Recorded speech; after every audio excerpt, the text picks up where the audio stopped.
बोलो श्री गोपाल लाल की जय। श्री गोपेन्द्र प्रभुनु वचनामृत 37मु संवत 1719 स्थल किंदर। विषय विनोदरायनी सलोनी वाणी। रात्रिना आप श्री बैठके बिराजी रह्या छे। चतुरादशीनो दिन छे। तवारे सर्व जूथ सामटू बैठू छे। रसिक राजने जानी तथा कृष्ण भट्ट विंजन ढोली रह्या छे। तवारे बबीबाई बोली के राज आपकी ब्रजबानी मीठी लागे तो ब्रजबानी में कांईक प्रसंग संभळावो।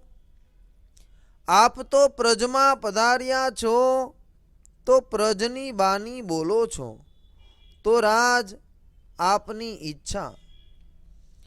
तवारे श्री गोपेन्द्र प्रभुजी मुस्काया। अरे बबीबाई, हम तो प्रज में पधारे ताके लिए प्रज जन की समझ में आवे ऐसी बानी बोली जाए तो आछो। हमको तो ब्रजबानी अति प्रिय है। हम तो ब्रज के अरु प्रज के दो के हैं। आज हमको विनोद राय की सलोनी बानी सुनवे की इच्छा है। तासु विनोद राय, तेरी सलोनी बानी कछुक प्रगट कर। कछु प्रसंग ने मिसे कर तो हमरी समझ में आवे कि तुम्हें सब सावधान होय के सुनो हो।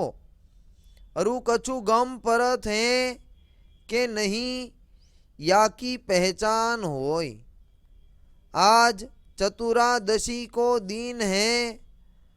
रात्रि को कछु भगवत गुष्ट होनो चाहिए तो आछो। फिर तो सोवनो है। सोवेंगो सो तो खोवेंगो। कछु तेरे भाव की बानी प्रकट करके दिखा। संगी से संगी मिले, संगी की गत और संगी ताही जानियो, संगी लिए मन चोर। संगी की गति दूसरी है, जो अपने मन को चोर ले। मन चोरायो तब जाननो संग भयो, नातर संग को फल कहाँ। तवारे विनोद राये राजना चरण कमल में दंडवत कीधु अने बोलियो, राज, जीवनी वाणी सलोनी कही ते तो ठीक, पण आपनी अमृत तुल्य सुधानी आगळ तेनु शू मूल्य थाय। भानु एटले सूरजना उदय साथे रोशनीनी प्रगट थाय छे। ते पछी रोशनीने जोवा माटे बीजी रोशनीनी जरूर शू पड़े। आपनी वाणीनी साथे जीवनी वाणीनी तुलना केम थई शके। राज, जेवी आपनी आज्ञा, एम कहीने विनोदराय साखी तथा दोहरा बोलियो ते लख्या छे। कारण स्वरूपना दोहरा तथा साखी। कारण रूप कली काल में जो जन जापे मुख, विनोद भयो ते ही जीव को पायो परम को सुख। कारण कारण करी जाने पुष्टि जन की रीत। विनोद श्री गोपेन्द्र जी रस रूप रहे ताही में नीत। कारण कारण सो भयो देवी भयो दर्शन। विनोद તદવત તે ભયો શ્રીજી કિયો પ્રસન્ન। कारण कारण सो भयो जो कांचन की रीत। विनोद एक गत छांड दे हूँ पद को नीत।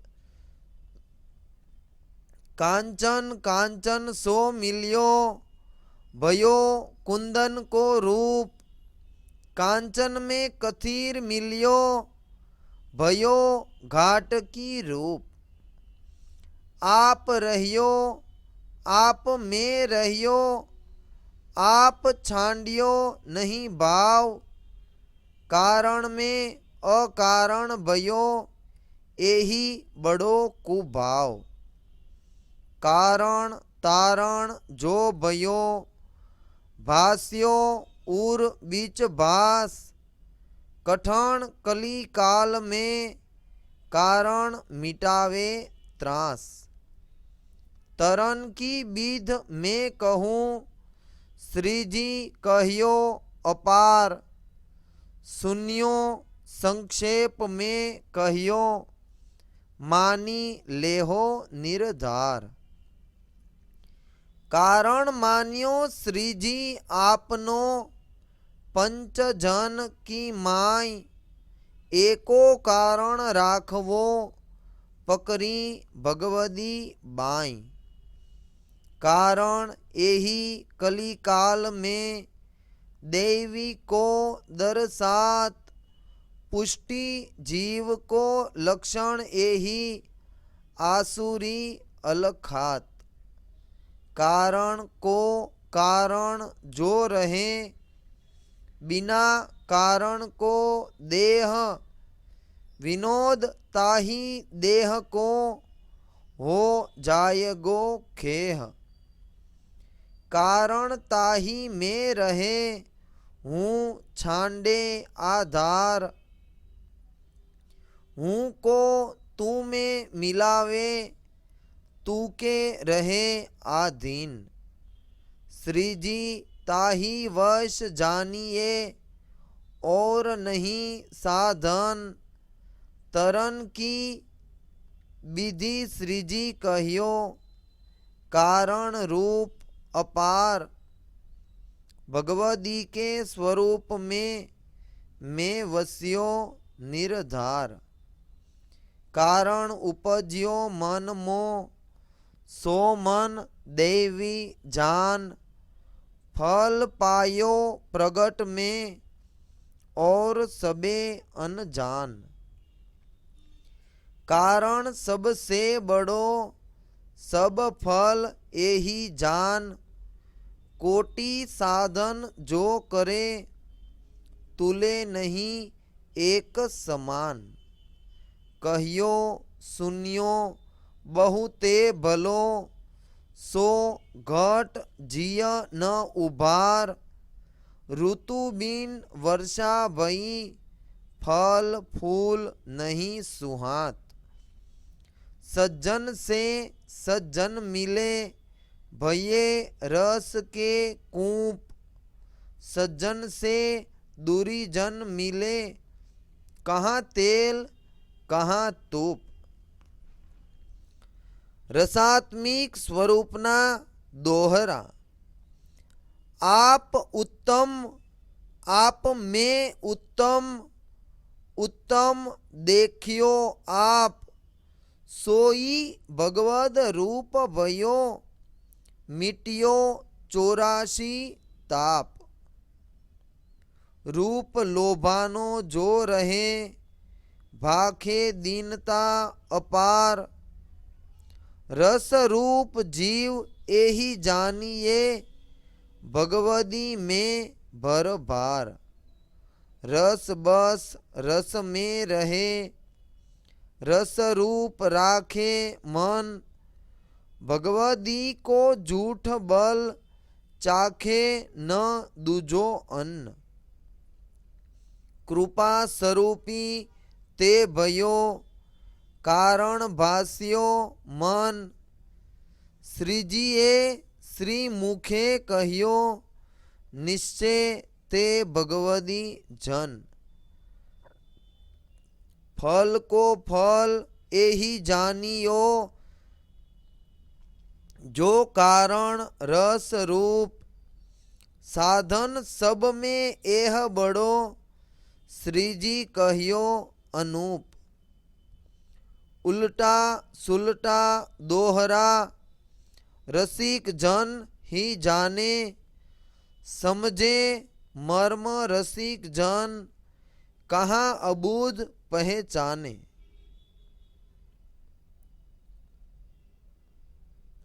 बुझे सोई रसिक जन, बुझावे सो रसिक जान। रसिक रसिक की रीत है, नहीं रस में मान। मान तिहाँ रस नहीं, जहाँ रस तिहाँ नहीं मान। एको अक्षर छांड दे, तो मिले परम निधान। रसिक रूप श्री गोपेंद्र जी, कोटिक रस की खान। निज जन को यही रूप है, रसिक जन पहचान। अबूध न शोधे अर्थ ने, रीझे सुनीने कान। रसिक जन बिना रस की, कहाँ कीजे बान। रस रीत रसिक की, मोहे सबे सोहाय। ताते शीतल जल सु, तुरत आग बुझाय। स्नेह संबंधी को पायर खो, बोलते मीठी बात। मूर्ख जन की मंडली, आवत लातम लात। निर्लज नफट स्नेह संबंधी जान, हृदय में लागत नहीं, साची प्रीत पहचान। रसिक बात रसिक मोह, रसिक मोह दरसात। अरसिक एको मिले, दधी तक्र छो वात। स्नेही जीते जीत है, स्नेही हारे हार। स्नेह संबंध की रीत है, बड़ो गौरव एही जान। लक्षण दास धर्म को, जीते माने हार। हार माने जीते रहे, निश्चय देवी निर्धार। हास विलास विनोद, आनंद मोद प्रमोद। रसिक जन के हृदय में, सुभग रूप गोपेंद्र। स्नेही मोये संसार के, फीके लागत बेन। नेही मोरो प्रीतम के, शीतल लागत नैन। नैन बेन मीठी लगे, उलटी सुलटी जो होय। रसिक नेही के हृदय में, प्रीतम खेले सोय। स्नेही ऐसे जानिए, जैसे चंद चकोर। चूके पण मुके नहीं, एक प्रेम को दौर। साखी दोहा सब कहा, जो उपजायो आप। भयो विनोद अत मन मो, जानी अपुनो दास। વિનોદ રાયે આમ સાખી દોહા કારણરૂપ અને રસાત્મિક સ્વરૂપના કહીને શ્રી ગોપેન્દ્રજીના ચરણમાં લોટી પડ્યો.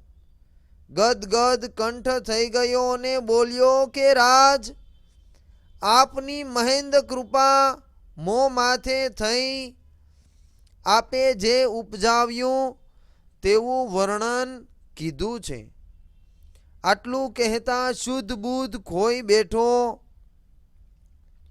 પછી શ્રી ગોપેન્દ્રજીએ ચરવિત તાંબુલ મુખમાં દીધું અને કર સાહીને બેઠો કીધો અને આજ્ઞા કરી કે વિનોદરાય, તે તો તારી વાણીમાં સર્વ વિનોદ વિનોદ કરી દીધું. જેવું નામ પામ્યો તેવું જ કામ તે કર્યું. પુષ્ટિ રસની ઝલકને મલકાવી દીધી. તારા અગાધ રસ રૂપ ભાવનું શું વર્ણન થાય. તારી વાણી સરસ સલોની સદા રહેશે. આમ શ્રી મુખથી કહ્યું. તવારે શ્રી ગોપેન્દ્રજીના નિખમનીમાંથી એક અલૌકિક તેજ પુંજ પ્રગટ થયું અને સર્વેને અલૌકિક દિવ્ય લીલાનું દર્શન થયું. સર્વ અંતરંગ જૂથનું દર્શન શ્રી ગોપેન્દ્રજીના શ્રી અંગમાં થયું. દર્શન થતાં સર્વ મુગ્ધ બની ગયા.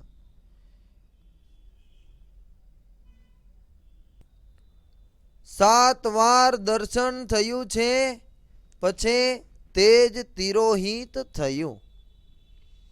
સર્વજૂથ રાજના ચરણમાં લોટી પડ્યા અને પોતાના ભાગ્યની સરાહના કરવા લાગ્યા. રાજા મહારાજા, કૃપા સિંધુ, અમોને તમોએ ભૂતલમાં ઘણું ઘણું કૃતાર્થ કીધા. રાજ, આપ વિના આપની આ અલૌકિક દિવ્ય લીલાના દર્શન સુખની પ્રાપ્ત અમોને ક્યાંથી થાય. પછી શ્રી મુખથી કહ્યું કે વિનોદરાય, ધન્ય છે તને. તારી વાણીના સહારે જે જીવ પોતાનું ભાગ્ય માનીને ચાલશે તે અવશ્ય ભૂતલમાં કૃતાર્થ થઈ જશે. તાદર્શી જનના સંગમાં આ વાણીનો મરમ સમજાશે. એવી ગોપ્ય રહસ્ય વાતનો પ્રસંગ તે તારી વાણીથી વર્ણવી દીધો. તાદર્શી જન આ તારી વાણીનો મરમ યથાર્થ જાણશે. અમારી નિજ ધામની અંતરંગ લીલા માહે આજ ભાવનું દાન પરસ્પર જૂથને છે. આ ભાવથી રંચક હું વિચલિત થતા જીવને ભૂતલમાં તે અપરાધને કારણે વ્યુચરણ થાય છે. પછી તેને આ ભાવનું દાન તાદર્શી ભગવદીના સંગ દ્વારા થતા પાછો તે જીવ લીલામાં પ્રવેશ કરે છે. બબીબાઈ, તું પણ ઘણી રસિક જન છો. તારો ભાવ અગાધ રસથી ભરપૂર છે. તેની વિશેષ પ્રાપ્ત તને હજુ આગળ થનાર છે. તવારે તું ખૂબ જ નિહાલ થઈશ. અમારું સ્વરૂપ અમારા છોટા બેટીજીમાં અમો ધરશું અને તે પરદેશ કરશે. તવારે તેની અંતરંગ સેવા ટહેલનું સુખ તને મળશે. તું અંતરંગ નિકટવર્તી બની રહેશે અને અમારા સ્વરૂપનો અનુભવ વિશેષ રૂપે થશે. એ અમારું વાયક તને દઉં છું. શ્રીજીના શ્રી મુખનું વાયક સાંભળી બબીબાઈ ઘણા જ હરખ ઉલ્લાસમાં આવીને નાચવા લાગી. ખૂબ નાચી અને કહ્યું કે રાજ, આપની કૃપાનો સાગર રેલાય પછી જીવને શું ન્યૂનતા રહે. આમ કહી બબીબાઈએ અઢળક ભેટ રાજના ચરણમાં ધરી દીધી અને ચરણ સ્પર્શ કીધા. રાજે અતિ પ્રસન્ન થઈને પોતાના શ્રી મુખનો ઓગાર આપ્યો અને કહ્યું, ધન્ય બબી, તું ધન્ય થઈ છો. પછી રાજે આજ્ઞા કરતા કહ્યું, કાલે સવારે અહીંયાથી વિજય થશું અને બબીબાઈ સાથે પોર એટલે પોરબંદર પધારશું. આમ કહીને આપ શ્રી સુખાળા થવા પધાર્યા. ઇતિ શ્રી ગોપેન્દ્રજીનું 37મું વચનામૃત સંપૂર્ણ. જય શ્રી ગોપાલ.